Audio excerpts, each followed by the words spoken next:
welcome back to Somewhere to Start. In front of me, I have this very unique F major pentatonic scale. Now, the fun thing about this one is there's a couple additional notes on here that wouldn't be part of that F major pentatonic. The F major pentatonic consists of F, G, A, C, D, and then it repeats again. F, G, A, C, D. Now, the extra two notes you have in there, you have B flat and E, which, especially that E, sound uncharacteristic for this scale if you were going to try to play a little bit more chords. Now, already you can have fun with the bass of this scale because you have an octave for each note in the scale. You have F3 to F4, G3 to G4, A3 to A4, C4 to C5, D4 to D5. Now, in that bass scale already, ignoring the other two notes, you have tons of consonants in there, tons of really nice open chords.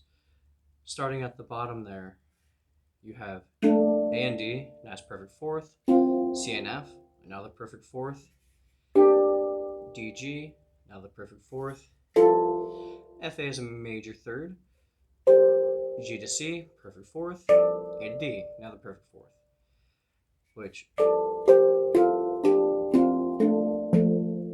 gives a really nice movement if you're trying to pluck two notes at the same time. Even if you were going for three, you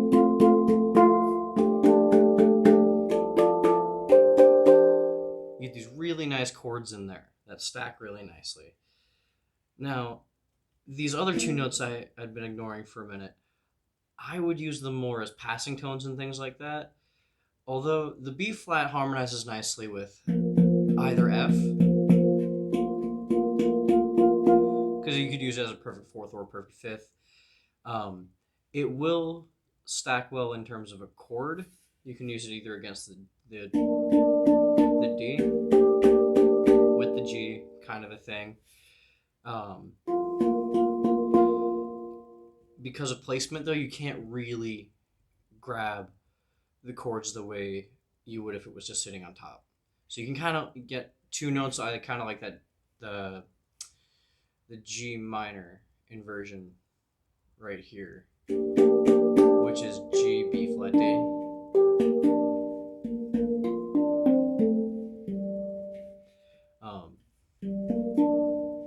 Which you can do in the inversion there, but you'd have to pluck it, which is only mildly inconvenient. Now, that E you have underneath as well, I would use it much more as a passing tone to that F.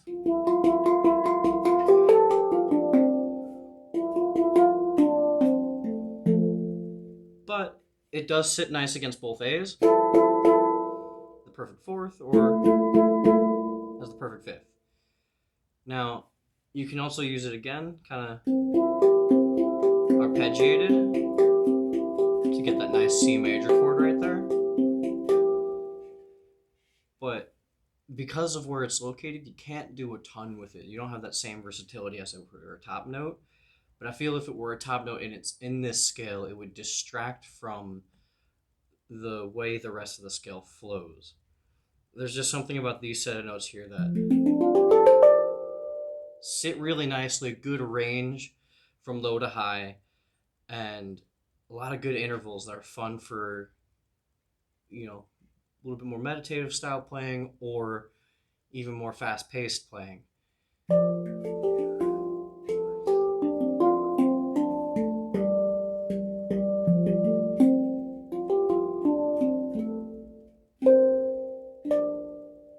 Or like I said, with the fast playing.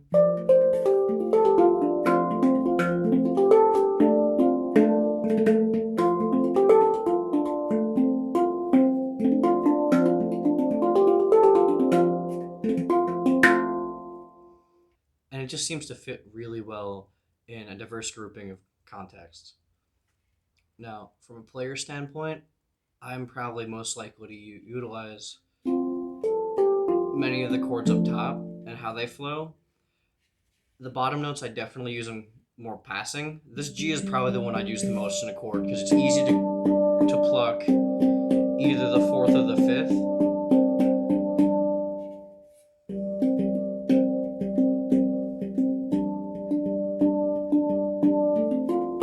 And even that octave right there. You can get a nice chord with that G. The E, like I said, really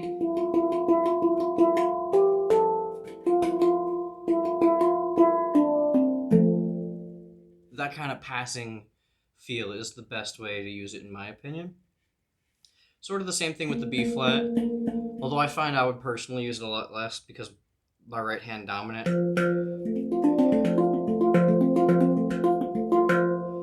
I like having access to the ding, so I'd be less likely to try to flip underneath to grab that bottom note.